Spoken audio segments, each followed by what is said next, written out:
ఈ శరీరం ఎవరినిచ్చే నిర్మించబడింది? భగవత్ సంకల్పించి నిర్మించబడింది. ఎందుకు నిర్మించబడింది?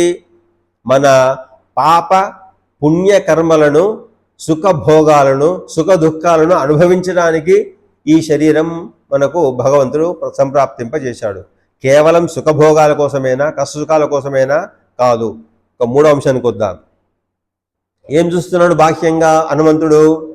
పెద్ద పెద్ద మేడలు, పెద్ద పెద్ద మిద్దెలు, 7 అంతస్తులు 8 అంతస్తులు ఉన్నటువంటి భవనాలను చూస్తున్నాడు. తెల్లగా మెరిమిలా మెరిసిపోతున్నటువంటి రత్న ఖచ్చితమైనటువంటి భవనాలను చూస్తున్నాడు హనుమంతుడు. ఇవి లంకలో ఉన్నాయి.